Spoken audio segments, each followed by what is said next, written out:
Corporal Silva with the Austin Police Department Public Information Office.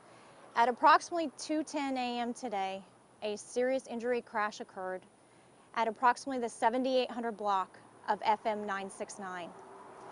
An Austin police officer was responding to a priority 1 call for service. He was traveling westbound at the 7800 block of FM 969 when a tractor trailer made a U-turn in front of his police vehicle. The police vehicle and the tractor trailer collided, and our police vehicle and our officer was pinned underneath the tractor trailer.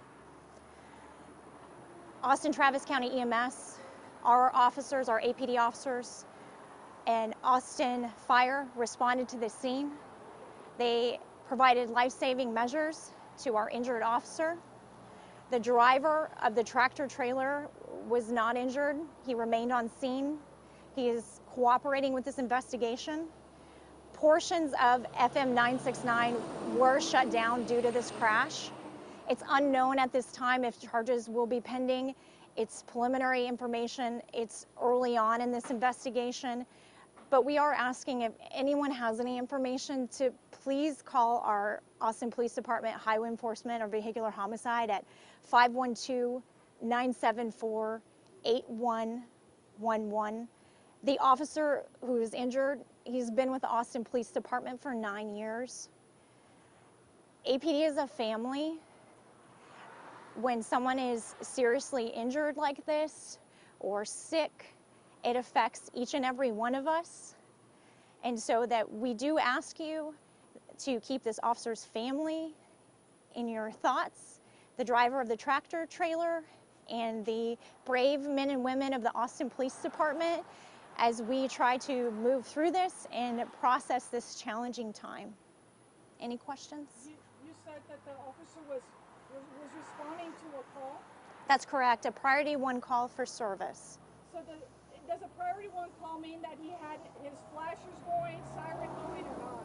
That's part of the investigation, so it's still early on, so investigators are still determining if that in fact was the case, but a priority 1 call for service means that we need to have an immediate response and we need to get there. Destiny, this is the second accident involving a police officer. Friday, we had 2 officers crash into a tree. Is there something, are they being overworked? Is that tiredness could be a factor in these type of accidents? Do we know what was their schedule like, these 3 officers? Again, I can't speak to the previous crash, and what's important to focus on right now here today is that we have an officer who is part of our family, who is at a local hospital right now fighting for his life.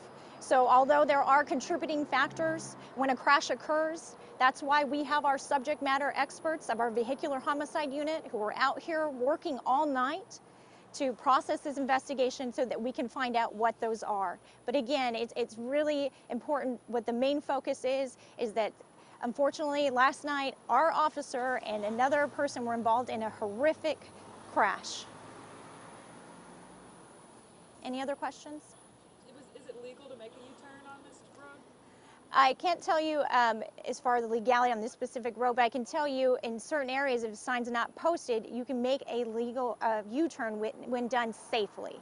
So you can follow up further information with the Texas Transportation Code.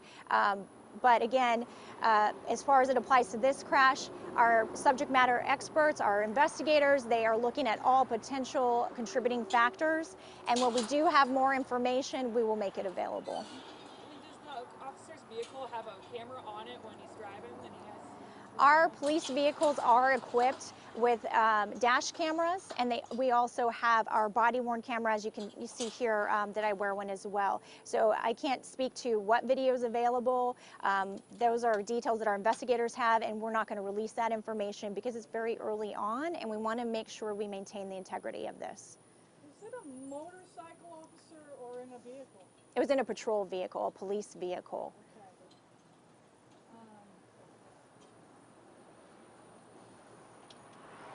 Anything else? Would you guys be identifying him later on? Can you talk to, I know you mentioned he's been with the station for 9 years.